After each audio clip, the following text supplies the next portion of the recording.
अर्ध मिळत असावे. चित्त एकाग्र असावं. दीर्घ श्वास घ्यायचा. 3 वेळा ओंकार म्हणायचा.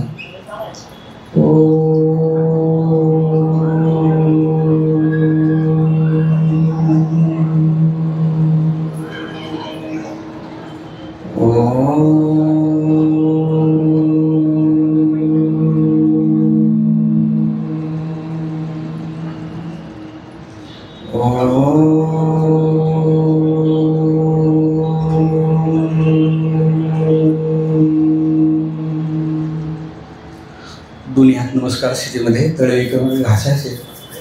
हळुवारपणे डोळ्यात ठेवायचे. त्या परमपित्याला मनापासून नमस्कार. ब्रह्मानंदम परमसुखदम केवलम ज्ञानमूर्ती द्वंद्वातीतं गगनसदृशं तत्त्वमस्यादिलक्ष्यम् एकं नित्यं विमलमचलं सर्वधी साक्षिभूतं भावातीतं त्रिगुणरहितं सद्गुरुं तं नमामि. सर्वमंगलमांगल्ये शिवे सर्वार्थसाधिके शरण्ये त्र्यंबके गौरी नारायणी नमोस्तुते.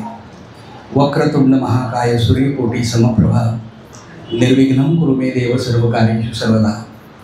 गुरुर्ब्रह्मा गुरुर्विष्णू गुरुर्देवो महेश्वरः गुरु साक्षात परब्रह्म तस्मै श्री गुरवे नमः.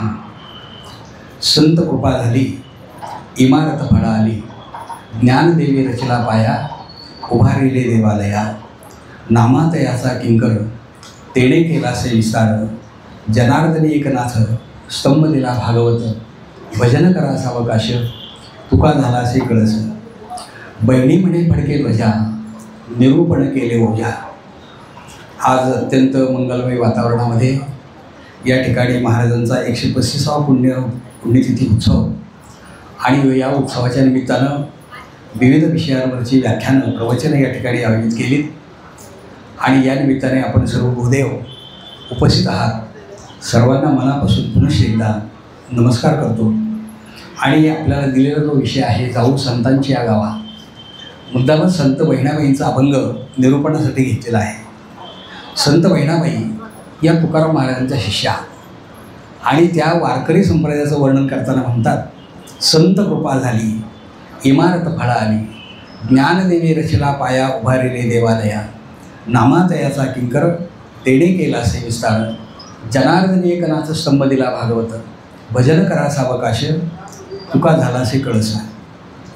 हा जो वारकरी संप्रदाय आहे या संप्रदायाचं वर्णन अगदी हुबेहूब बहिणाबाईंनी या ठिकाणी केलेलं आहे.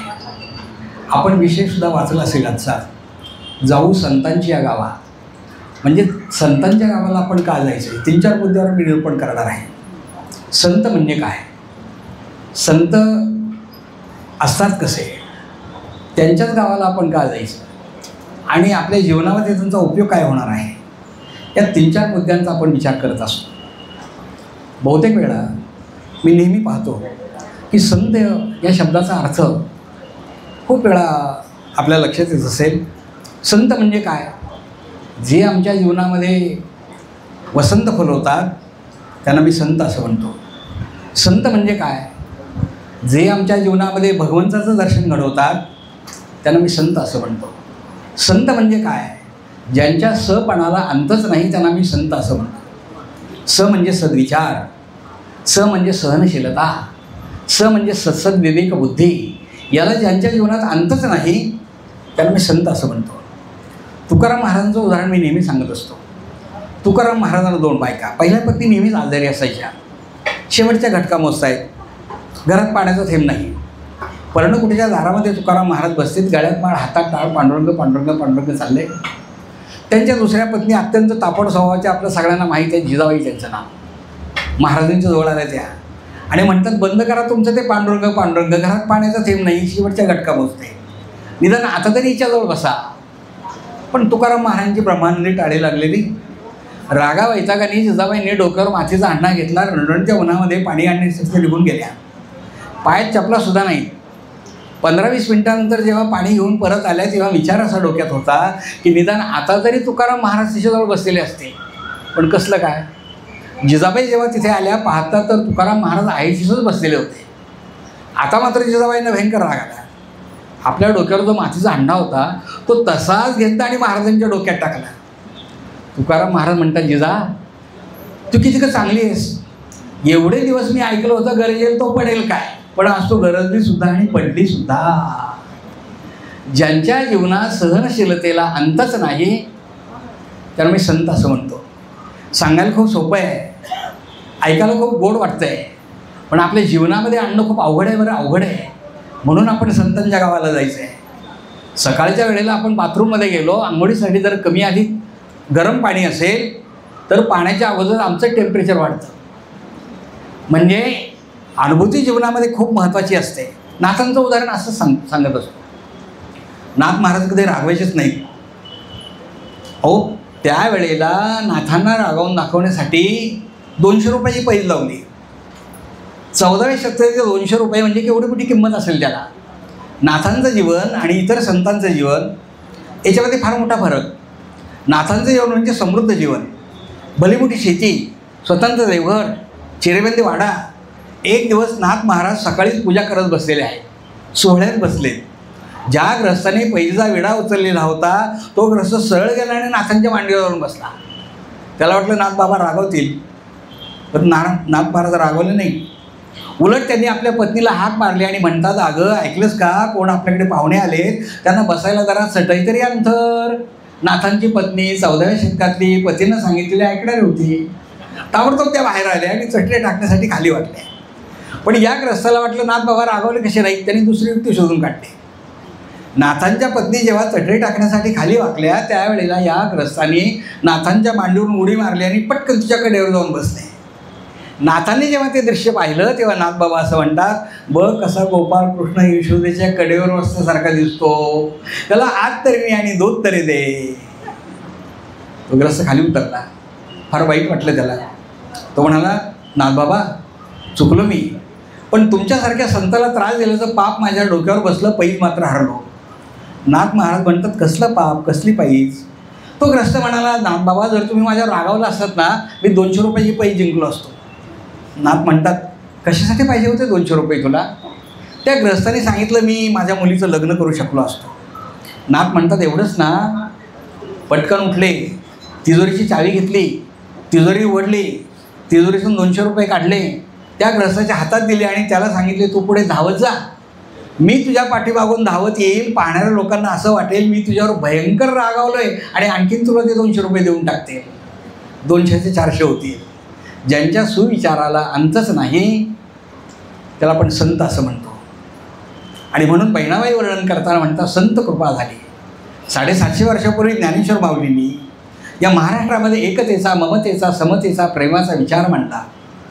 तोच विचार नामदेव महाराजांनी पंजाबपर्यंत नेऊन पोचवला. गुरु ग्रंथसाहेबामध्ये नामदेव महाराजांचे 55 अभंग आहेत, नामदेवजी की मुखवाणी म्हणून. आणि पंजाबमध्ये 210 मंदिरं यांची नामदेव महाराजांची आहेत. 14व्या शतकामध्ये नाथ महाराजांनी भागवतासारखा प्रचंड तत्वज्ञानाचा ग्रंथ लिहिला आणि भरभक्कम अशा प्रकारचे खांब या मंदिराला उभे केले. 16व्या शतकामध्ये मंदिर पूर्ण झालं आणि कळस होण्याचं भाग्य संतश्रेष्ठ जगद्गुरू प्रातस्मरणीय तुकाराम महाराजांना मिळालं. त्या परंपरेमध्ये आपण जन्माला आलेलो आहोत.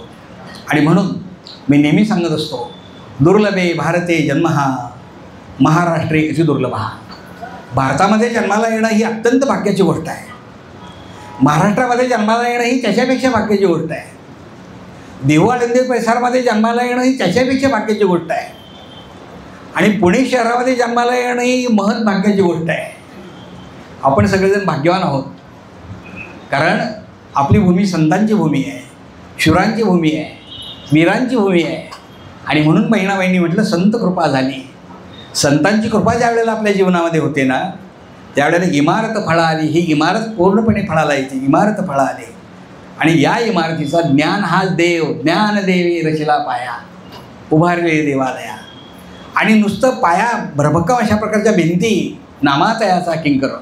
नामदेव महाराजांनी या मंदिराचा विस्तार केला आणि भागवताच्या रूपाने भरभक्कम अशा प्रकारचे खांब उभे केले. आणि पुढे ते म्हणतात, नाथ बाबा म्हणजे भागवत त्यांनी लिहिलं. पुढे ते म्हणतात, जनार्दनी एकनाथ स्तंभ दिला भागवत, भजन करा सावक अशा तुका झालासे कळस.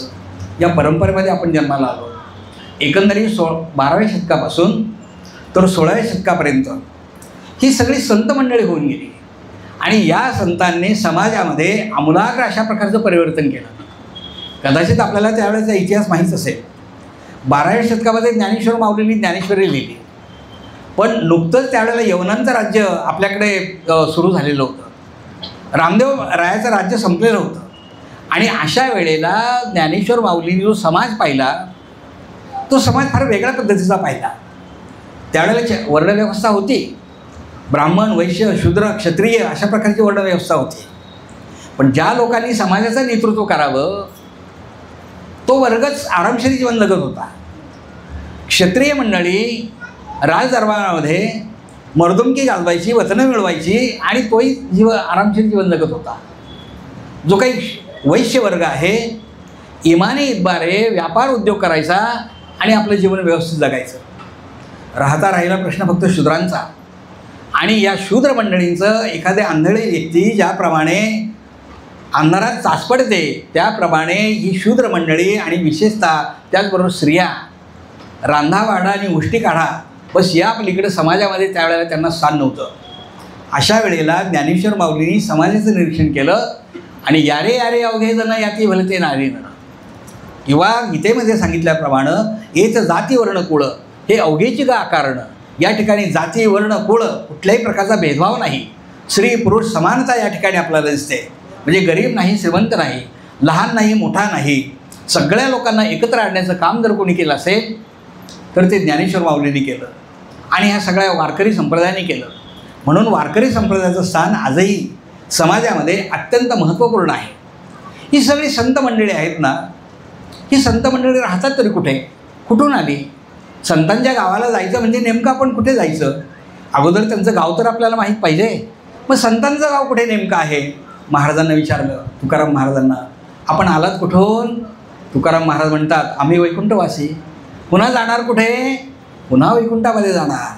आम्ही वैकुंठवासी आलो याचं कारण असे, बोलिले ये ऋषी साच भावे वर्तावया. झाडू संतांचे मार्ग आड राणी भरले जग, किंवा उजळ्या आलो वाटा खरे खोटे निवाडा. संत हे एवढ्यासाठी आलेले असतात. संतांनी आपल्याला, म्हणजे ऋषीमुनी आणि संत या दोन्हीमध्ये फार महत्त्वाचा फरक आहे. ऋषींनी थिअरी सांगितली, प्रॅक्टिकल मात्र संतांनी करून दाखवलं. जे जे भेटे होतं ते ते मानिजे भगवंत, हा निश्चित भक्तियोग जाण माझा, किंवा ईशावास्यमिदं सर्वं यत्किंचित जगत्यान जगत, किंवा कणकणवे भगवान, हा विचार कदाचित ऋषीमुनींनी सांगितला असेल, पण आचरणात नाही त्यांना आणता आला, आचरणात नाही आणता आला.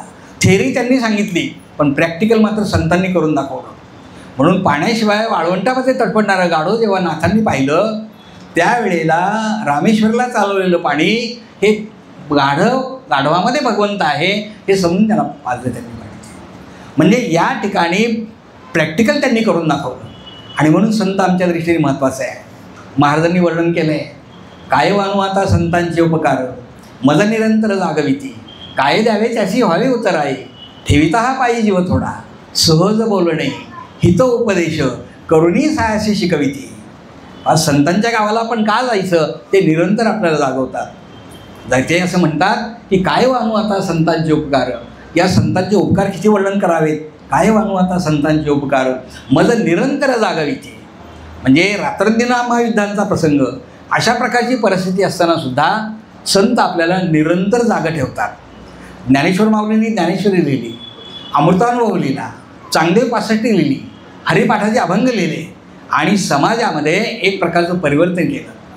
ज्ञानेश्वर माऊलींची ज्ञानेश्वरी, तुकाराम महाराजांची गाथा, समर्थांचा दासबोध किंवा नाथांचं भागवत हे आम्हाला निरंतर जागवायला शिकवतं, निरंतर जागवायला शिकवतं. आणि माऊलींनी तर किती सोप्या भाषेत सांगितलं आहे, माझा मराठीचा बोलू कौतुके, परी अमृता ते पैजा सिंके, ऐसी अक्षरे रसिके मिळवीन. किंवा ते म्हणतात, वाचे बरवे कवित्व, कवित्व बरवे रसिकत्व, रसिकत्वी परतत्व स्पर्श द्यायचा. परतत्वाला स्पर्श करण्याचं सामर्थ्य माझ्या मराठीमध्ये आहे.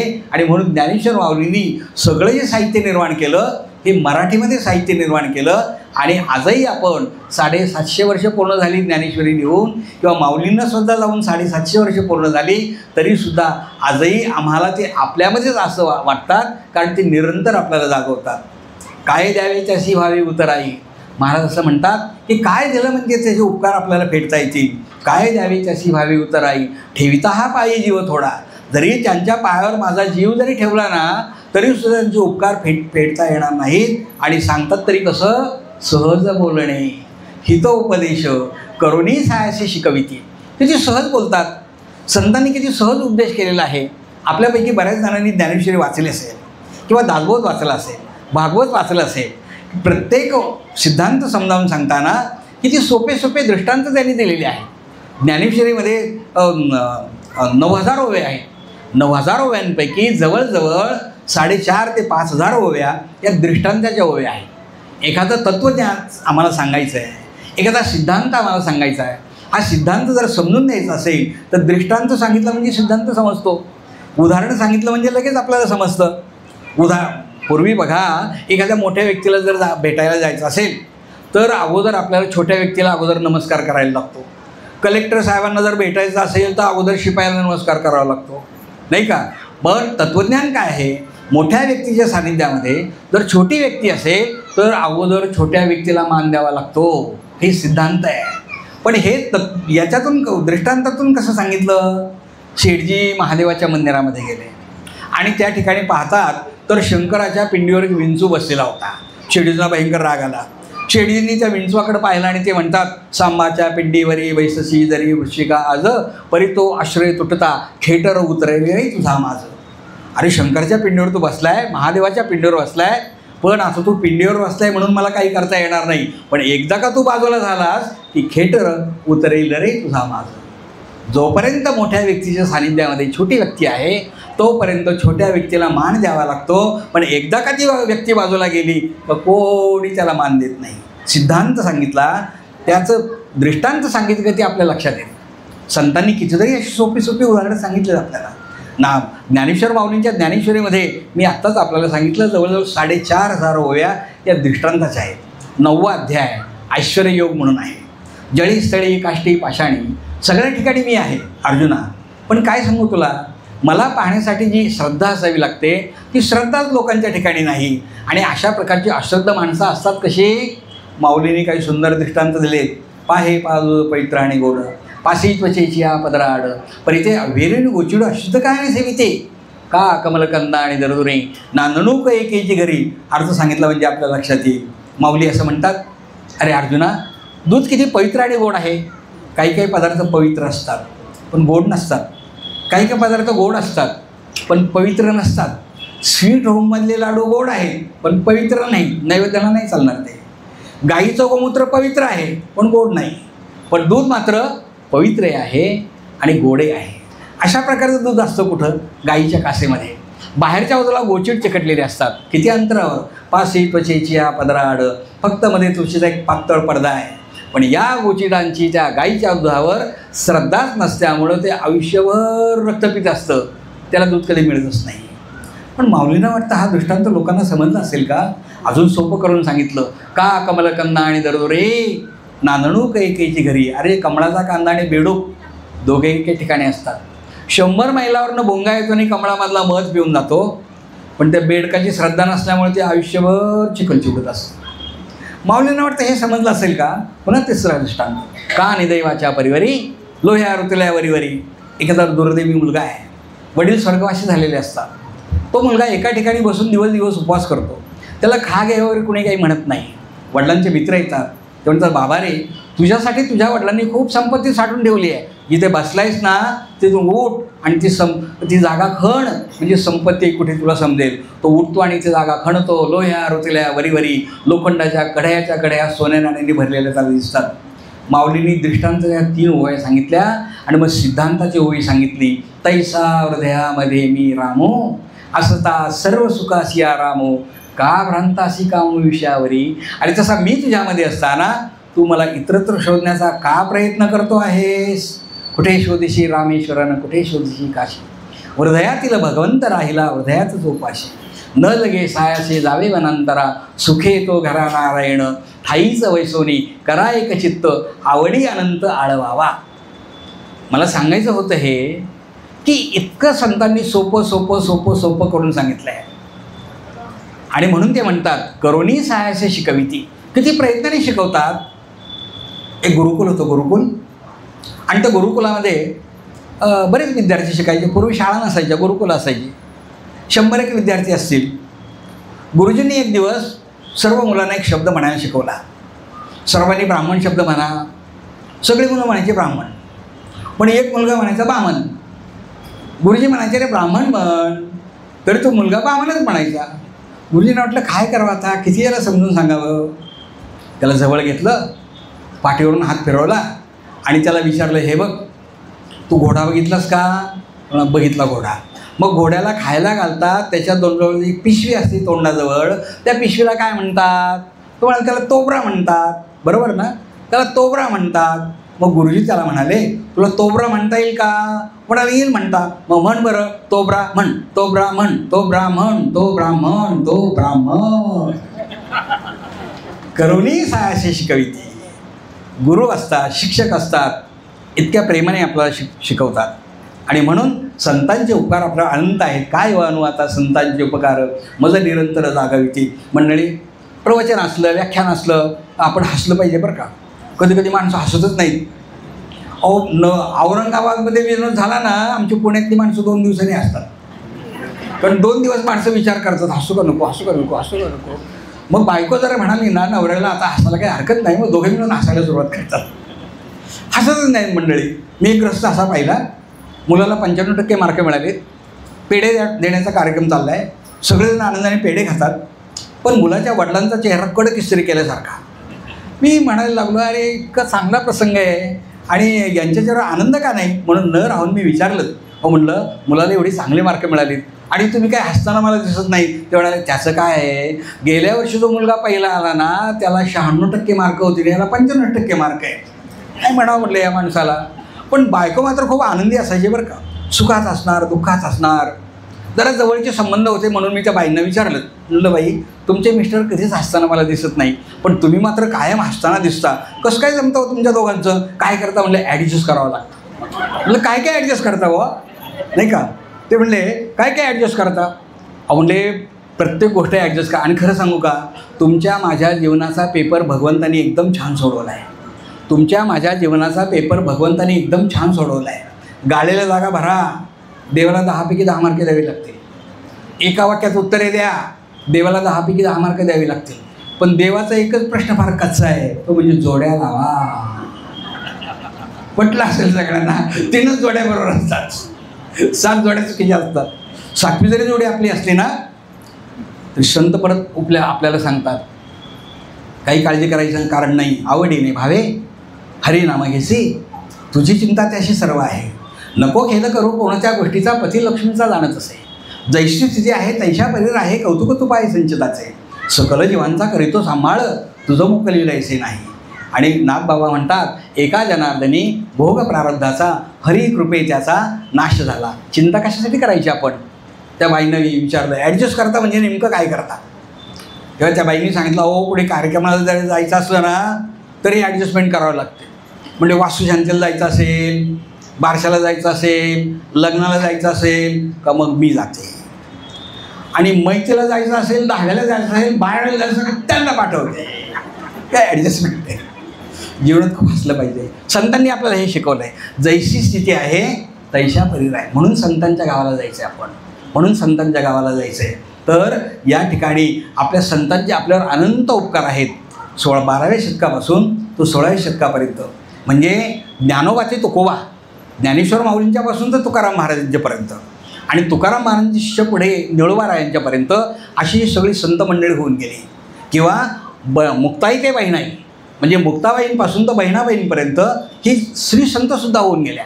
केवळ आपल्या वारकरी संप्रदायामध्ये किंवा महाराष्ट्रामध्ये पुरुष संतच नाही तर स्त्री संतांचं सुद्धा योगदान फार मोठ्या प्रमाणामध्ये आहे.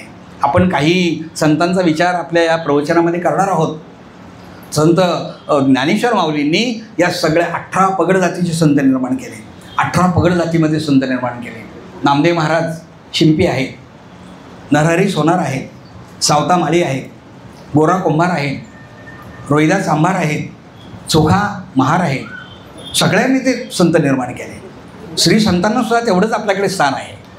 आणि या संतांचं मोठेपण आपण यासाठी मान्य करायचं आहे की कधीतरी 100 वर्षाने एखादा कवी जन्माला येतो. आता अलीकडे कवी फारच आहे, कोणताही विषय त्या तिथे पलीकडे मोडके वाकडे तरी कविता तयार, नाही का. आता कवी खूप आहेत, पण खरा कवी 100 वर्षांनी जन्माला येतो, 1000 वर्षांनी महाकवी जन्माला येतात. व्यास, वाल्मिकी 1000 वर्षांनी जन्माला येतात. पण एकाच कुटुंबामध्ये एवढे महाकवी जन्माला येणं गिनीज बुकामध्ये नोंद करावी अशा प्रकारची परिस्थिती आहे. ज्ञानेश्वर माऊली, मुक्ताबाई, सोपान काका, निवृत्तीनाथ महाराज एकाच कुटुंबातले 4 एवढे महाकवी. चोखामेळा, चोखामेळ्यांची पत्नी सोयराबाई, मुलगी कर्ममेळा, निर्मळा, कर्ममेळा, बंका, हे सगळे कवित्व करायचे. नामदेव महाराजांच्या कुटुंबामध्ये मोजून 15 माणसं होती, पण 15 माणसांपैकी जनाबाईंचा नंबर शेवटचा होता. पण सगळे कविता करायचे. आणि काय त्यांच्या अभंग कविता आहेत की त्या अभंग आहेत. म्हणजे गिनीज बुकात नोंद करावी अशा प्रकारचा. कुठल्या विद्यापीठात ही मंडळी शिकायला गेली होती? आज माझ्या सांगण्याचा विषय, मुद्दाम मी हा विषय का घेतला, आपल्याकडे किती भौतिक सुविधा आहेत. बटन दाबले की लाईट लागते, चावी पिळली की लगेच पाणी येते. त्यावेळेला कुठल्या प्रकारच्या सुविधा होत्या? संत चोखामेळ्यांचे अभंग पहा. चोखामेळा म्हणतात, ऊस डोंगा परी रस नोहे डोंगा, काय भुललासी वरली रंगा. नदी डोंगी परी जल नोहे डोंगा, काय भुललासी वरली रंगा. चोखा डोंगा परी भाव नोहे तीर डोंगा परी तीर नोहे डोंगा, काय भुललासी वरली रंगा. कमान डोंगी परी तीर नोहे डोंगा, काय भुललासी वरली रंगा. चोखा डोंगा परी भाव नोहे डोंगा, काय भुललासी वरली रंगा. कुठल्या विद्यापीठात शिकायला गेली ही मंडळी? ते म्हणतात, ऊस डोंगा परी रस नोहे डोंगा. ऊस कसाही वाकडा तिकडं असेल, पण रस मात्र गोडच असतो. नदी डोंगी परी जल नोहे डोंगा, नदी वाकडी तिकडे असते, पण पाणी मात्र पवित्र असतं. कमान डोंगी परी तीर नोहे डोंगा, कमान वाकडी तिकडे असते, पण तीर मात्र सरळच असतो. आणि मग चोखामेळा म्हणतात की चोखा डोंगा परी भाव नोहे डोंगा, काय भुललासी वरली रंगा. मी कसा का असाय ना वाकडा तिकडा, पण माझा भाव तर चांगला आहे ना. सोयराबाईंचे अभंग पहा. सोयराबाईंनी 32 अभंग लिहिले. 32 अभंग. कुठल्याही प्रकारचं शिक्षण नाही, पण एक अभंग जर तुम्ही नेहमी ऐकत असाल, अवघा रंग एक झाला. किशोरीताईंच्या आवाजात अभंग ऐका ना. अवघा रंग एक झाला, रंगी रंगला श्रीरंग, नाही का. आणि हा अभंग ज्या वेळेला आपण ऐकतो त्यावेळेला किती उच्च दर्जाची प्रतिभा आहे की त्या म्हणतात की त्या पांडुरंगाकडे पाहिलं ना की सगळं माझं दुःख दूर होऊन जातं. एवढं सामर्थ्य त्यांच्यामध्ये आहे. बंका, त्यांचा मुलगा, तो सुद्धा कवित्व करायचा. कान्होपात्रांचे अभंग तुम्ही ऐकले असतील. म्हणजे त्या कान्होपात्राची आई वेश्या व्यवसाय करणारी, पण त्या घरात जन्माला आलेली कान्होपात्रा. 22 अभंग आहेत कान्होपात्रांचे. पण या प्रत्येक अभंगामध्ये पतित पावना, मनदिशी नारायणा किंवा गागाये करुणा करा, मग खूप अभंग, 20च अभंग आहे, 22च अभंग आहेत. आजही जर आपण पंढरपूरला गेलो तर दक्षिण द्वाराकडे एक तरटीचं झाड आहे. कथाभाग फार मोठा आहे. आता तो विषय आपल्याला सांगायला एवढा वेळ नाही. मला फक्त संतांची चरित्र धावत्या याने मी सांगणार आहे आपल्याला. फक्त त्यातला हेतू माझा एकच आहे की एवढी प्रतिकूलता असतानासुद्धा संत चरित्र आमच्या मनावर चांगला परिणाम करतात. संतांची चरित्र आम्ही का गायची, संतांची चरित्र आम्ही का वाचायची, याचं कारण संतांची चरित्र आम्हाला योग्य मार्गदर्शन करतात. संतांच्या चरित्रामध्ये आमच्या जीवनाला एक प्रकारची शांती मिळते. आज बघा, भौतिक जीवन आहे आपलं सगळ्यांचं. धावतायत माणसं, धावतायत. आशानाम मनुष्यानाम काशीदास शृंखला यया बद्धा प्रधावंती मुक्ता तिष्ठन्ति पंगवत. आशा नावाच्या साखळीमागे माणसं धावतात. पर्यायाने सुख नाही, समाधान नाही, शांती नाही. 10 रुपये असले तरी समाधानी असावं. आणि तुमच्या माझ्या वयातली मंडळी बरीचशी या ठिकाणी आहेत. त्यावेळेला आपल्याकडे 10 रुपये होते तरी आपण समाधानी होतो, नाही का. पण माणसं आता समाधानी नाही राहत. शून्य वाढवतात, 100 होतात, नाही समाधान मिळत. पुन्हा शून्य वाढवतात, 1000 होतात, नाही शून्य समाधान मिळत. पुन्हा शून्य वाढवतात, 10,000 होतात, नाही समाधान मिळेल. पुन्हा शून्य वाढवतात, 1,00,000 होतात, नाही समाधान मिळत. एवढे शून्य वाढवत राहतो की पुढची शून्य वाढवता मागचा एक कधीच पुसून गेलेला असतो. आणि जीवनामध्ये फक्त 0 0 0 0 एवढं शिल्लक राहतं, नाही का. मोटार आहे, बंगला आहे, गाडी आहे, पण आम्ही सुखी आहोत का? या गोष्टी आपल्याला सुख देऊ शकत नाहीत. संतांच्याजवळ काहीच नाही, मोटार नाही, बंगला नाही, गाडी नाही, तरीसुद्धा संत म्हणतात अवघाची संसार सुखाचा करीन आनंदे भरीन तिन्ही लोक, जाईन गे माये त्या पंढरपुरा भेटेन माहेर आपुलिया, सर्व सुकृताचे फळ मी लाईन क्षेम मी देईन पांडुरंगा. काहीच नाही तरी म्हणतात आनंदाचे डोहे आनंद तरंग, आनंदाचे अंग आनंदाची. आमच्याजवळ मोटार, बंगला, गाडी सगळं काही आहे, पण आम्ही सुखी आहोत का? मग संतजवळ काही नाही तरी ते सुखी आहेत, आमच्याजवळ सगळं असून आम्ही दुःखी आहोत. मग याचं कारण काय? ते याचं कारण एकच आहे की संत विचार आमच्या जीवनामध्ये आले पाहिजेत. संत प्रपंचात असतात पण असोनी नसावे. कमलपत्रवत, कमळाचं पान पाण्यामध्ये असतं पण पाण्याचा स्पर्श नसतो. कमळ चिखलात असतं पण चिखलाचा स्पर्श नसतो. माणसाने प्रपंचात असावं, प्रपंचात असोनी नसावे. नाही तर आवाज चालली पंढरपुरा आणि वेशीपासून येई घरा, काय उपयोग त्याचा? नाही का? अगदी प्रपंचामध्ये आमची अटॅचमेंट नसावी, डिटॅचमेंट पाहिजे. प्रपंचापासून आमची बाजूला राहता आलं पाहिजे, तरच आपल्याला जीवनामध्ये आनंद मिळू शकतो. मी अगदी विनोदाने उदाहरण सांगत असतो बरं का, विनोदाने सांगत असतो. संतही प्रपंच करतात, आमचाही प्रपंच आहे. मग संतांचा प्रपंच कसा आहे माहिती आहे तुम्हाला? ते चिकूच्या बीसारखा आहे, चिकूच्या बीसारखा. चिकू फोडा, बी बाहेर येते, किती निर्मळ, किती चकचकीत, घरात राहून घराचा स्पर्श नाही, असं संतांचा प्रपंच असतो. आणि आमचा प्रपंच त्या आंब्याच्या कोळीसारखा असतो, पिळतोय पिळतोय पिळतोय पिळतोय, रस कधी संपतच नाही. आमच्या महिला पुन्हा तांब्यावर पाणी त्या कोळीवर टाकतील, पण रस कोळीमधूनच काढतील. प्रपंच सुखाचा होईल कसा? नाथबाबा म्हणतात पक्षी अंगणी उतरती ते का गुंतून राहती, तैसे असावे संसारी. वस्ती कर वस्तीचा आला, प्रातःकाली उठून गेला, तैसे असावे संसारी. माणसाने संसारामध्ये असं असलं पाहिजे. बघा, जीवन जगणं खूप छान आहे बरं का, पण का माणसं आनंदाने जीवन जगत नाही हेच समजत नाही. स्पर्धा, लोभ, नाही का, आणि मग हाव, काम, क्रोध, लोभ, मोह, माया, मत्सर हे षड्रिपू आहेत. आणि याच्या आहारी माणूस एवढा गेलेला असतो की शेवटी बारकाईने जर विचार केला ना, मूल जेव्हा जन्माला येतं ना, त्याला आंघोळ घालतात, त्याच्याभोवती एक कापड गुंडाळतात. आपल्याकडे काय म्हणतात? बाळचं म्हणतात, बाळचं, नाही का? हा स्वच्छ जुन्या साडीचा तुकडा असतो, बाळचं म्हणतात. खिसा नसतो त्या बाळाच्याला, खिसा नसतो. मूल जसं जसं मोठं होतं ना, आई वडील त्याला कपडे घ्यायला सुरुवात करतात. अहो, एकेका पॅन्टला आणि एकेका शर्टला किती किती खिसे असतात म्हणून सांगू. मग त्याला वाटतं खिसे रिकामे कसे काय ठेवायचे, तो आपले खिसे भरत राहतो. चांगल्या मार्गाने खिसे भरले तर काय हरकत नाही, पण नको त्या मार्गाने खिसे भरल्यानंतर मुक्काम पोस्ट तिहार, नाही का? आणि ज्यावेळेला माणूस जातो ना, त्यावेळेला त्याला आंघोळ घालतात, त्याला तिरडीवर झोपवतात, त्याच्याभोवती कापड गुंडाळतात. पांढरं कापड असतं, पांढरं कापड. खिसा असतो का त्याला? खिसा असतो. येताना खिसा नाही, जाताना खिसा नाही. मधल्या अवस्थेमध्ये माणसं कशासाठी खिसे जीवतात? संत आपल्याला हेच सांगतात. म्हणून आपण त्यांच्या गावी जायचं आहे. ज्ञानेश्वर माऊलींनी फार मोठं साहित्य निर्माण केलं. त्यामध्ये सर्वात महत्त्वाचं आपल्याला सोपा प्रकार ऐकायला मिळतो तो म्हणजे हरिपाठाचे अभंग. देवाचे द्वारी उभा क्षणवरी, तेणे मुक्तिचारी साधी येल्या, हरिमुखे म्हणा पुण्याची गणना कोण करी, असोनी संसारी जिव्हे वेगू करी, वेदशास्त्र उभारी बाह्या सदा, ज्ञानदेव म्हणे व्यासाची या खुणा, द्वारकेचा राणा पांडवा घरी. 27 अभंगाचं सार ज्ञानेश्वर माऊलींनी हरिपाठाच्या पहिल्या अभंगात सांगितलं आहे. पूर्वार्धामध्ये नामस्मरण कसं करावं, कुठे करावं, किती वेळ करावं, आणि उत्तरार्धामध्ये नामस्मरणाचा फायदा काय होणार. पूर्वार्धामध्ये त्यांनी सांगितलं देवाची द्वारी, नामस्मरण कुठे करावं, देवाच्या दारामध्ये करावं, किती वेळ करावं, उभा क्षणभर करावं. फायदा काय होणार, तेणे मुक्तिचारी साधी येल्या, स्वरूपता, समीपता, सलोकता, सयुच्यता सगळ्या मुक्ती मिळून जातील. तेणे मुक्तिचारी साधी येल्या. नामस्मरण कशाने करावं, हरिमुखे म्हणा, तोंडाने नामस्मरण करावं, नाही का.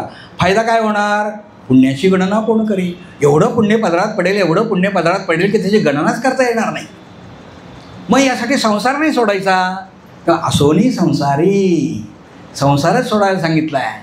आपल्या संतांचं सगळ्यात महत्त्वाचं एक वैशिष्ट्य आहे. ही 4 भावंड जर सोडली तर सगळ्या संतांनी प्रपंच केलेला आहे. तुकाराम महाराजांचा प्रपंच फाटका जरी असला तरी नेटका मात्र नक्कीच होता. नाही का, नेटका नक्कीच होता.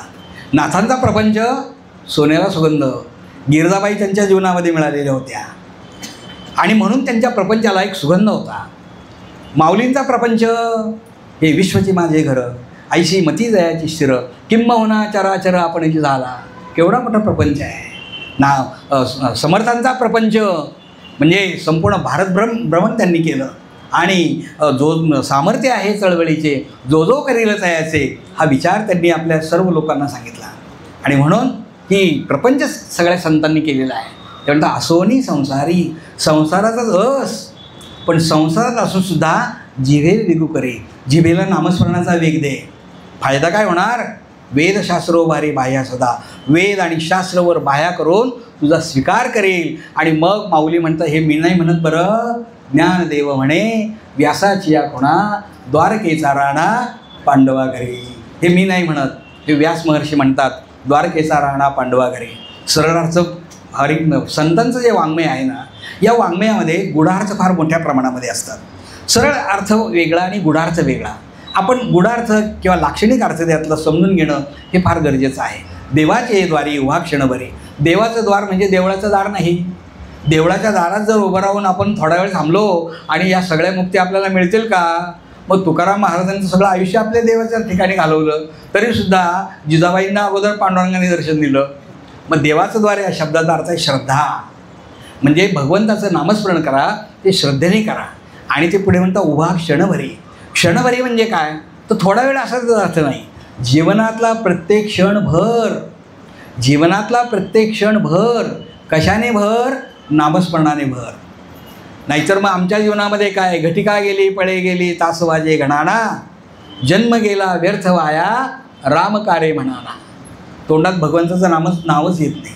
मग जीवनातला प्रत्येक क्षण नामस्मरणाने भर, प्रत्येक क्षण नामस्मरणाने भर. हा क्षण माझ्या हातामध्ये आहे, पण पुढचा क्षण माझ्या हातात असेलच असं नाही. कबीर महाराज म्हणतात, श्वास श्वास पर नामले वृथा श्वास मत खोय, ना जाणे उच्छ्वास का आवन होय न होय. हा श्वास माझ्या हातात आहे, पण पुढचा श्वास माझ्या हातात असेल असं नाही. म्हणून प्रत्येक श्वासागणिक भगवंताचं नामस्मरण कर. मीराबाईच्या तोंडी गदिमांनी काही सुंदर गीत घातलं आहे. ते म्हणतात, नाही खर्चली कवडी दमडी, नाही विचला दाम, बाई मी विकत घेतला श्याम. कुणी म्हणे ही असेल चोरी, कुणा वाटते असे उधारी. कुणाला वाटेल ही चोरी आहे, कुणाला वाटेल ही उधारी आहे, पण मी तो विकत घेतला आहे. मग कसा मला तो विकत घेता आला? एक दमडी खर्च केली नाही, एक कवडी खर्च केली नाही, पण मी तो विकत घेतला. मग कसा विकत घेता आला? शेवटच्या चरणात सांगितलं, जन्मभरीच्या श्वासा इतके मोजियले हरिनाम, बाई मी विकत घेतला श्याम.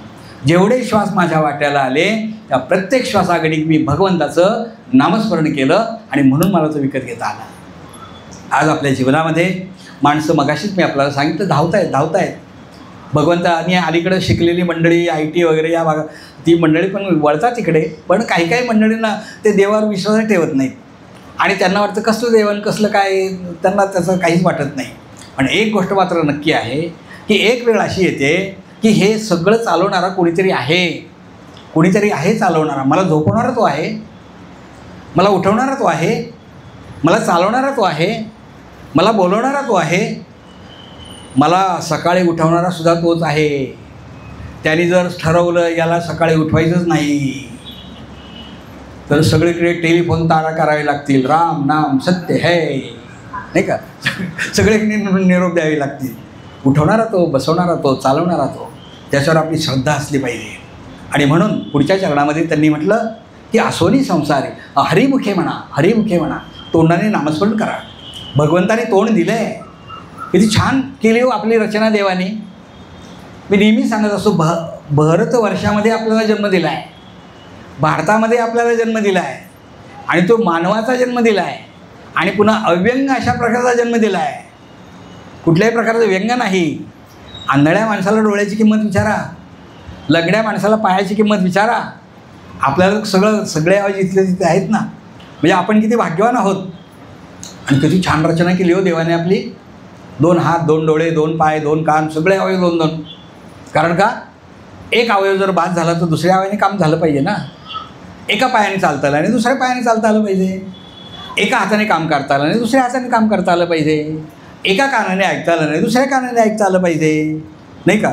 सगळे आतले अवयव पण 2-2 दिलेत बरं का.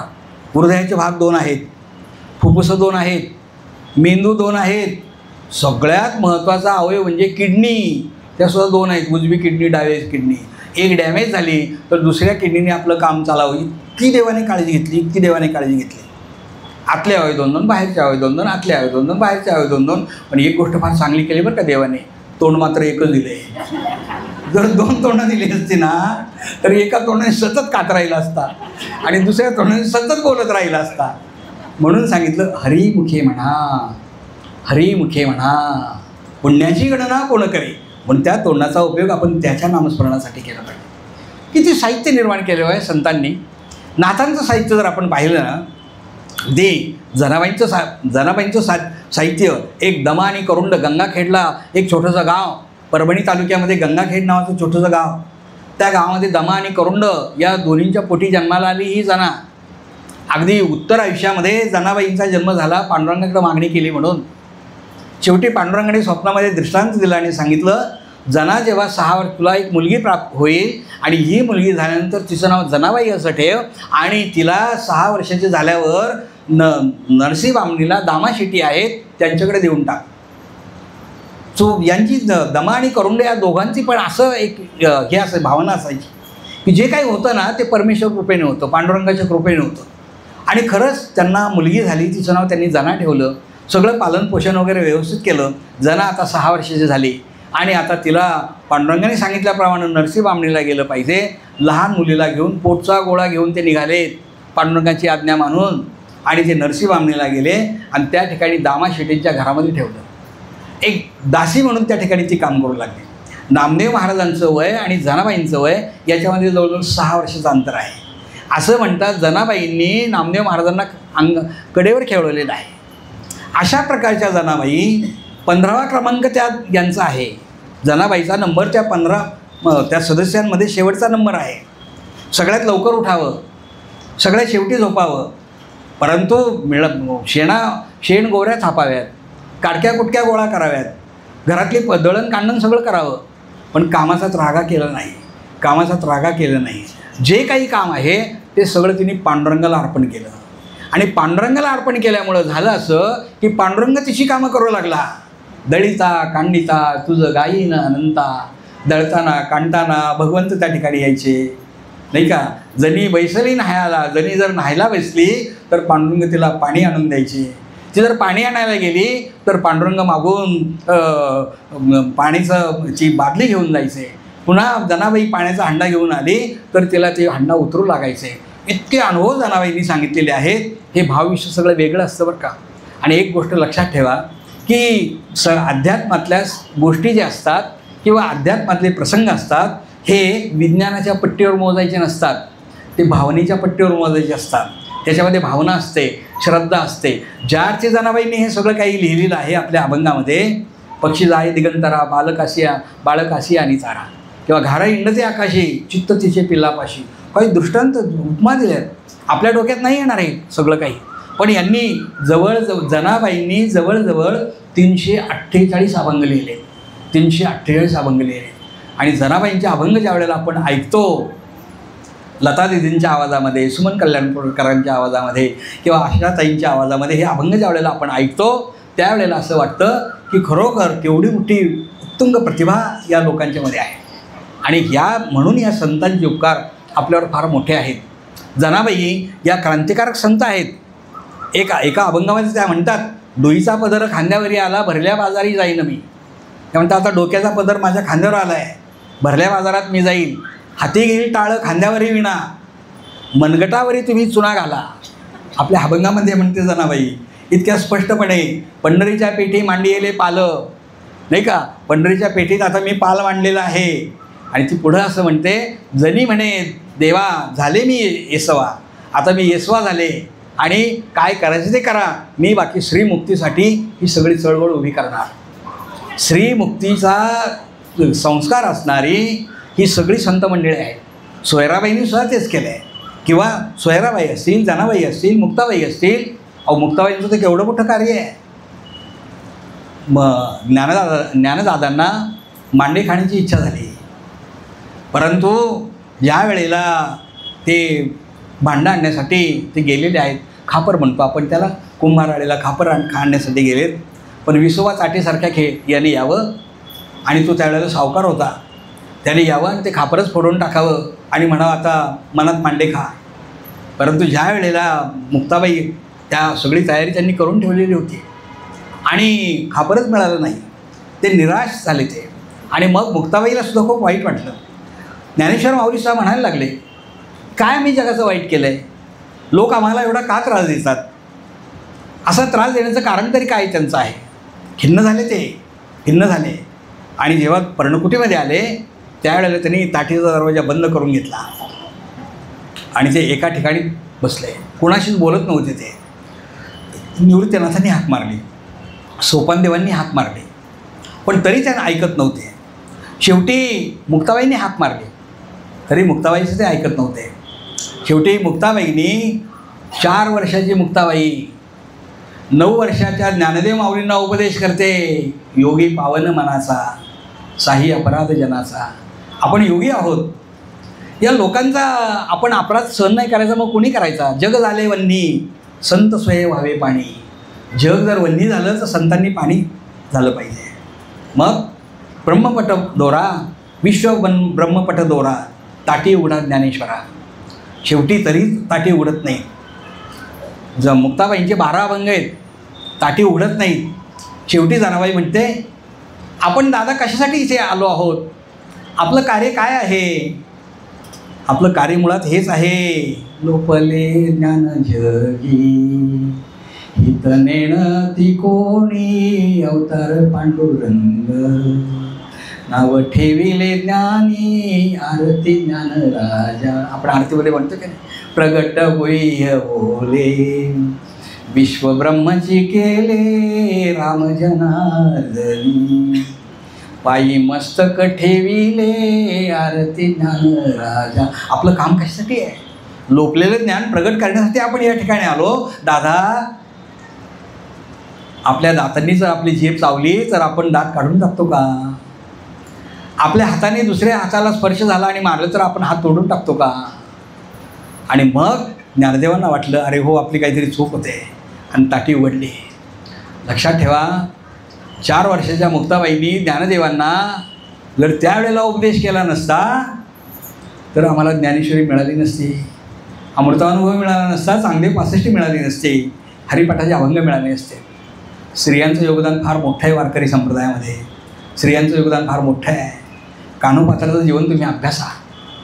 मी एवढ्यासाठी धावतं का सांगितलं, मुळात आपण त्या विषयाकडे जावं. माझं स्वतःचं एक यूट्यूब चॅनल आहे. तुम्ही त्या यूट्यूब चॅनलमध्ये पसायदान किसन महाराज चौधरी असं टाईप केलं की जवळजवळ 60 ते 70 भाग या संत चरित्राचे आपल्याला ऐकायला मिळतील. जरूर आपण आपल्या नातवंडांकडनं ते समजून घ्या आणि ते चरित्र तुम्ही जरूर ऐका. नाथांनी एवढं मोठं साहित्य निर्माण केलं. नामदेव महाराज तर अगदी नामदेव महाराजांनी संतांच्या बाबतीमध्ये सकल संत चरित्र गाथा अशा प्रकारचं एक साहित्य निर्माण केलं आणि जवळजवळ 3,500 ते 4,000 अभंग नामदेव महाराजांनी लिहिले. आणि नामदेव महाराजांचा अवतार एकाच युगातला नाही. नामदेव महाराज कृत, त्रेता, द्वापार आणि कली 4 युगामध्ये नामदेव महाराज होऊन गेले. पहिल्या युगामध्ये प्रल्हादाच्या रूपाने होते, त्रेता युगामध्ये अंगदाच्या रूपाने होते, द्वापार युगामध्ये उद्धवाच्या रूपाने होते आणि कलियुगामध्ये नामदेव महाराजांच्या रूपाने होते. आणि तेच कमी पडलं की काय, म्हणून नावाचा पुढे तुकाराम महाराज झाले. आणि म्हणून तुकाराम महाराजांनी अभंगगाथा निर्माण केली. जेवढं काही अपूर्ण कार्य होतं, तुकिता तुलनेशी ब्रह्म तुकासी आले, म्हणून रामेश्वरी चरणे मस्तक ठेविले, आरती तुकारामा. बघा, जो माणूस तुकाराम महाराजांच्या वह्या बुडवायला ज्यांनी लावल्या तेच रामेश्वर भट्ट महाराजांची आरती गातात. तुकाराम तुकाराम नाम घेता कापेयम, नाम घेता कापेयम, नाम घेता कापेयम, धन्य तुकोबा समर्थ, तेने केला से पुरुषार्थ, तेने केला से पुरुषार्थ, तेने केला से पुरुषार्थ. जळी दगडा सहित वह्या, तारी येल्या जैशा लाह्या, तारियेल्या जैशा लाह्या, तारियेल्या जैशा लाह्या. आणि ही ओळ महत्त्वाची आहे. म्हणे रामेश्वर भट्ट द्विजा, म्हणे रामेश्वर भट्ट द्विजा, तुका विष्णू नाही तुझा, तुका विष्णू नाही तुझा, तुका विष्णू नाही तुझा. तुकाराम महाराजांनी विष्णू हे वेगळे नाहीतच आहेत. रामेश्वर भट्ट म्हणतायत, म्हणावे कसे हो तया लागे वाणी, जयाची वदे पूर्ण वेदांत वाणी. परब्रह्मरूपी कसा हा तुकावा, तयाचे तुझी कोण तुझा तुकावा. वामन पंडित म्हणतात नाही का. एवढं मोठं सामर्थ्य या संत साहित्यामध्ये आहे.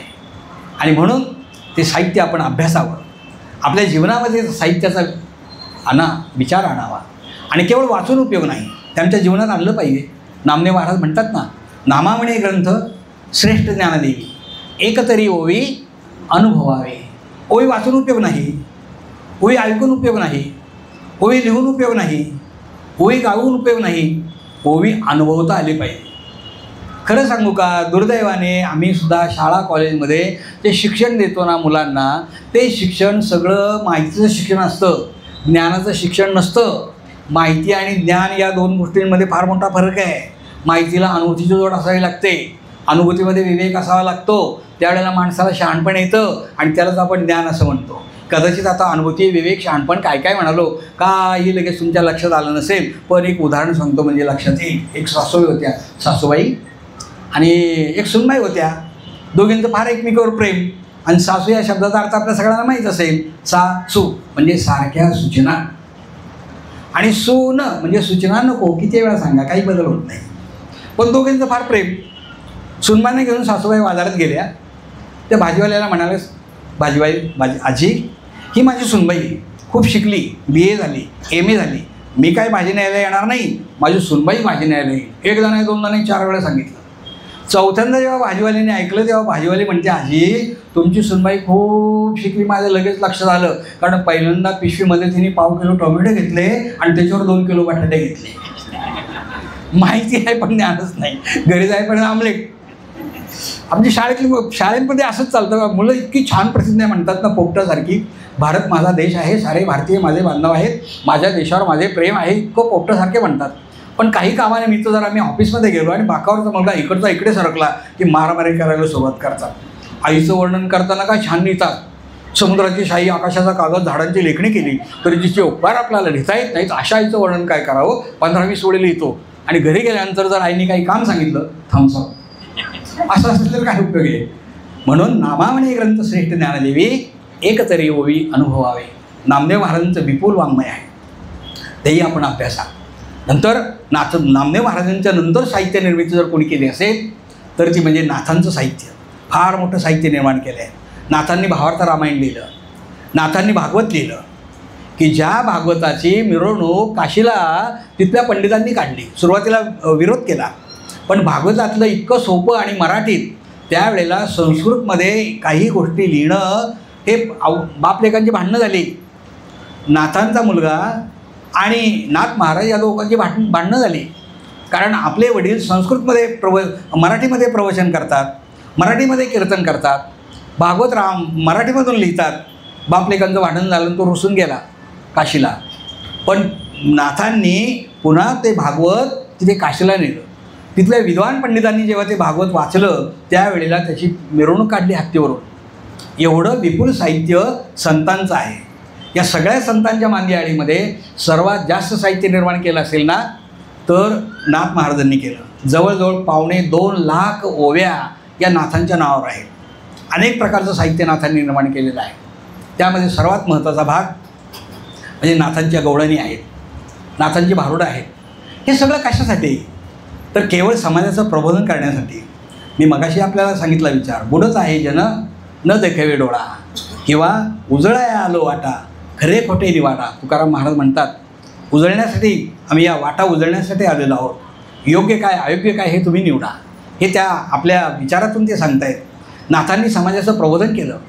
नाथांच्या भारुडांमध्ये पिंगळा आहे, वासुदेव आहे, नंतर महारीण आहे, नंतर विडी आहे, झाडूवाली आहे, अनेक प्रकारची भारुडं त्यांनी लिहिली.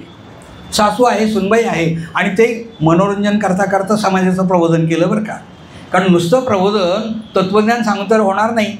तत्त्वज्ञान म्हटलं की सगळं जड जाईल. मी प्रवचन सोप्या सोप्या भाषेत करतो याचं म्हणून तुम्हाला ते आवडत असेल एखाद्या वेळेला. जर मी अवघड तत्त्वज्ञान, ब्रह्म म्हणजे काय, ब्रह्मज्ञान म्हणजे काय वगैरे वगैरे जर मी सांगत बसलो तर तुम्ही कुणीच थांबणार नाही इथे, नाही का. सोप्या भाषेत नाथांनी सुद्धा त्याच वेळेला समाजाची नाडी ओळखली. एक सुनबाई आहे, भयंकर त्रास नवऱ्याचा, सासूचा त्यापेक्षाही त्रास. देवीकडे जाते, देवीला जाऊन प्रार्थना करते, सत्वर पावग मला भवानी आई रोडगाव आहे तुला. सासरा माझा गावी गेला तिकडेच खपवी त्याला भवानी आई रोडगाव आहे तुला. सासू माझी जाच करती लवकर उचल तिला भवानी आई रोडगाव आहे तुला. नंदेचं कारतं किरकिर करतं खरूच होऊ त्याला भवानी आई रोडगाव आहे तुला. बरंच लिहिलं आहे. आणि शेवटी ते म्हणते ज्याच्यावर मी अनन्य साधारण प्रेम करते ना अशा प्रकारचा नवरा सुद्धा मरून जाऊ दे. एका जनार्दनी सगळीच मरू दे, एकटी जर राहू दे मला भवानी आई रोडगाव आहे तुला. सासू आणि सुनेचं भांडण चव्हाट्यावर भांडणं एवढंच का नाथांना उद्योग होता का. अरे वेगळ्या प्रकारचं प्रबोधन करायचं होतं. त्या काळातल्या लोकांना प्रबोधन करायचं म्हणजे किती अवघड गोष्ट आहे. आता माणसं हुशार आहेत, आता मुलं तर एवढी हुशार आहेत. मी एका घरामध्ये गेलो होतो आणि त्या मुलाने मला प्रश्न विचारला, काका अहो आम्ही त्या दवाखान्यात गेलो ना, त्या डॉक्टरांच्या गाडीवर आधीची फुल्ली असते, एक रेग आडवी असते आणि एक रेग उभी असते, का बरं असते. मी म्हणाला अजून नाही बाबा मला कोणी अशा प्रकारचा प्रश्न विचारला, तुला येईल का सांगता. म्हणजे काका किती सोपं आहे. म्हटलं सांग बरं डॉक्टरांच्या गाडीवर आधीची फुल्ली का असते, एक रेग आडवी असते आणि एक रेग उभी असते. तो म्हणाला अहो किती सोपं आहे, डॉक्टरांच्या गाडीवर आधीची फुल्ली असते म्हणजे एक रेग आडवी असते आणि एक रेग उभी असते. याचं कारण पेशंट कायम आडवा असतो आणि डॉक्टर कायम उभा असतो. मुलं इतकी हुशार आहेत. अलीकडच्या मुलांना प्रबोधन करणं अवघड नाही. त्यावेळेचा समाज कसा होता बघा, नाही का. एक मुलगा गेला आपल्या आईबरोबर दवाखान्यात. त्या बाईची मैत्रिणीची डिलिव्हरी झालेली होती आणि त्याने ती कॉटवर 2 मुलं पाहिली. दोन्ही मुलं सारखीच होती. आता ही लहान मुलं काय प्रश्न विचारतील, अलीकडची फार हुशार आहे बरं का पिढी. काय प्रश्न विचारतील सांग. त्या मुलांनी लगेच आईला प्रश्न विचारला, आई अगं कॉटवर दोन्ही बाळं सारखीच कशी काय. कारण एवढे दिवस त्यांनी जेव्हा तो जात असेल तेव्हा एक कॉट एक बाई आणि एक बाळ एवढंच पाहिलं असेल. आता जरा परिस्थिती वेगळी होती, एक कॉट एक बाई आणि 2 बाळं, ती पण सारखीच. मुलांनी लगेच विचारलं, आई कॉटवर दोन्ही बाळं सारखीच कशी काय. आता तो मुलगा इंग्लिश मिडियमला जात होता ना, मग आईने सांगितलं अरे याला ट्विन असं म्हणतात. लहान मुलाला काय समजणार ट्विन म्हणजे काय. तो म्हणाला आई ट्विन म्हणजे काय गं. आता आईने शुद्ध मराठीतून सांगितलं याला जुळं असं म्हणतात. पण जुळं तरी त्या मुलाला काय समजणार. तो म्हणाला आई जुळं म्हणजे काय गं. आईने परत सांगितलं ट्विन असं म्हणतात. पुन्हा मुलाने विचारलं ट्विन म्हणजे काय गं. आईने सांगितलं जुळं असं म्हणतात. किती वेळ चालणार हे न राहून मुलाने विचारलं, आई दवाखान्यात पण स्कीम आली का गं एकावर एक फ्री. हसलं जरा बरं वाटलं. प्रबोधन असं हसत खेळत सगळं झालं पाहिजे आणि त्यातून आपल्याला तत्त्वज्ञान समजलं पाहिजे. सत्वर पावग मला भवानी आई रोडगाव आहे तुला. सासरा माझा गावी गेला. सासू आणि सुनेचं भांडण चव्हाट्यावर भांडणं एवढा नाथांना उद्योग नव्हता. नाथांनी सासरा म्हणजे क्रोध, राग गेलाय ना कायमचा निघून जाऊ दे. सासरा माझा गावी गेला तिकडेच खपवी त्याला भवानी आई रोडगाव आहे तुला. गावाला गेलेला माणूस काही कायमचा गावाला जात नाही, 4 दिवसानंतर परत येतो. 5 मिनिटांनी संपलं चालेल ना काका सर. हां कारण बरेच वर्षांनी योग आला आणि अविनाशजींच्याच पुढं योग आला होता 20-25 वर्षापूर्वी. आज नेमकं अविनाशजींनी आमचं दुर्वे सुनीलजी दुर्वे यांनी सांगितलं, आपले विश्वस्त सगळे मंडळी यांनी सांगितलं आणि खूप छान वाटलं. तर सासरा माझा गावी गेला. गावाला गेलेला काही माणूस कायमचा गावाला जात नाही, पुन्हा 4-2 दिवसांनी परत येतो, नाही का. पण गावाला गेलाय, राग गेलाय ना, क्रोध गेला ना, कायमचा निघून जाऊ दे. नंदेचं कार्ट किरकिर करतं. ननंद म्हणजे न आनंद, जिला इकडचं पाहण्यात काही आनंद नसतो तिला म्हणतात ननंद. म्हणजे रेडिओ आला का टी व्ही कधी येईल, टी व्ही आला का फ्रीज कधी येईल, फ्रीज आला की 2 चाकी कधी येईल, 2 चाकी आली का 4 चाकी कधी येईल. सारखं भौतिक साधनांनी आमचं घर भरून टाकलेलं असतं. हे नंदीचं कार्ट. याला हे सारखी किरकिर करते, हे पाहिजे ते पाहिजे, हे यालाही खरूच होते, हेही मरून जाऊ दे. एका जनार्दनी सगळीच मरू दे. हां एका जनार्दनी सगळीच मरू दे. काम क्रोध लोभ मोह माया हे सगळे ज्यावेळेला निघून जातील ना त्यावेळेला जे स्वरूप शिल्लक राहिलं असेल ते अहम ब्रह्मास्मी, अहम सहा सच्चिदानंद अशा प्रकारचं स्वरूप शिल्लक राहिलं असेल आणि त्याच वेळेला मला खरं समाधान मिळेल, सुख मिळेल, शांती मिळेल. नाथांचं भारूड कसं वेगळ्या प्रकारचं आहे, पण सांगितलंय बाकी प्रबोधन बाकी वेगळ्या प्रकारचं केले. नाथांची भारूडं खूप छान आहेत. मी आपल्याला हे सगळं का सांगतोय तर आपण बारकाईने संतांचं वाङ्मय अभ्यासा, संतांचं वाङ्मय पहा आणि ते ऐका आणि ते आपल्या जीवनामध्ये आणण्याचा प्रयत्न करा. संत विचार खूप छान आहेत. संतांनी जे संत विचाराने जर आम्ही आमचं जीवन जगण्याचा प्रयत्न, कारण संत हे देव आहेत, देवतेची संत, देवतेची संत, अवघ्या त्या प्रतिमा. देव हेच भगवंत आहेत, देव हे संत आहेत. महाराजांचे संत आपल्या जीवनामध्ये येतात आणि संपूर्ण जीवनाचं सोनं होऊन जातं. कुणी पाहिलं आहे परीस, कुणी पाहिलं आहे परीस, पण परिसराचा स्पर्श लोखंडाला होतो आणि मग त्याचं सोन्यामध्ये रूपांतर होतं. आपण पाहिलेलं नाही. कुणी पाहिले अमृत, की अमृत पिल्यामुळं माणसं जिवंत होतात, कायम अमर राहतात, नाही अमृत पाहिलेलं. कुणी पाहिलं आहे कल्पवृक्ष, या कल्पवृक्षाच्या खाली बसलं की आपल्या सगळ्या कल्पना पूर्ण होतात. कुणी पाहिलं आहे चिंतामणी, पण त्या चिंतामणी हातात आल्यानंतर सगळ्या काही कामना आपल्या पूर्ण होतात, हे कुणी पाहिलेलं नाही. पण माऊली मात्र म्हणतात आपल्या प्रसादनामध्ये, चेतना चिंतामणीचे गावं, बोलते जे अर्णव पियुषाचे, चला कल्पतरूंचे आरव. चालते बोलते कल्पतरू म्हणजे तुम्ही आम्ही सगळेजण आहोत. चालते बोलते कल्पतरू आहोत, चला कल्पतरूंचे आरव. एकच कल्पतरू नाही, अरव म्हणजे बागा, कल्पतरूच्या बागा आहेत. चेतना चिंतामणीचे गावं, एकच चिंतामणी नाही, चिंतामणीच्या गावाच्या गावं आहेत. बोलते जे अर्णव, अर्णव म्हणजे समुद्र, अमृताचे समुद्र आहे. अशा प्रकारचे आपण सगळे कल्पतरू आहात, अमृताचे बाग आहात, अमृताचे साठे आहात. माऊलीन आपल्या जीवनामध्ये परिस्वरूपाने आल्या आणि तुमच्या माझ्या आपल्या सर्वांच्या जीवनाचं सोनं झालं आणि म्हणून संतांचे उपकार आपल्यावर आहेत. म्हणून आपण संतांच्या गावाला जायचं आहे. चला तर आपण आता नक्कीच या संतांच्या गावी जाऊ आणि आपलं जीवन आपलं सार्थकी लावू. पुन्हा पुन्हा जीवन नाही आपल्याला, पुन्हा पुन्हा जीवन नाही, एकदा आणि एकदाच, एकदा आणि एकदाच, परत परत जीवन नाही. एकच मिनिटाचा दृष्टांत सांगतो आणि या ठिकाणी थांबतो. अंधाराग्रस्त आहे, रस्त्याने चालला आहे, विठ्ठल विठ्ठल विठ्ठल विठ्ठल करत चालला आहे. अचानक एक कावळा येतो, टाळीमध्ये सापडतो. त्याला वाटतं आंधळा असून सुद्धा मी कावळ्याला पकडलं. मग राजाकडे गेलं, राजा आपल्याला उत्तम बिदागी देईल. तो राजाला म्हणतो, महाराज मी दोन्ही डोळ्याने आंधळा आहे, पण कावळ्याला मात्र पकडलं आहे. राजाच्या लक्षात येतं, हा आपल्याला असं का म्हणतो ते. राजा म्हणतो, बाबा रे, आंधळा असून सुद्धा तू कावळ्याला पकडलंस, फार चांगली गोष्ट केली, पण आता हा कावळा सोडून दे आणि दुसरा पकडून आणून दाखव बरं. परत पकडता येणार आहे का? परत पकडता एकदा आणि एकदाच, एकदा आणि एकदाच, परत परत जन्म नाही, परत परत जन्म नाही. आणि म्हणून मिळालेला जन्म आपल्याला सार्थकी लावता आला पाहिजे. 3 गोष्टींचा विचार, को अहम, मी कोण आहे, कथमिदं जातं, मला कुठं जायचं आहे, को अस्य करता, मला निर्माण करणारा कोण आहे. या 3 गोष्टींचा जर माणसाने विचार केला ना आणि संत जीवन चरित्र आपल्या समोर ठेवून जर विचार केला ना, तर जीवनाचा अर्थ माणसाला कळू शकतो.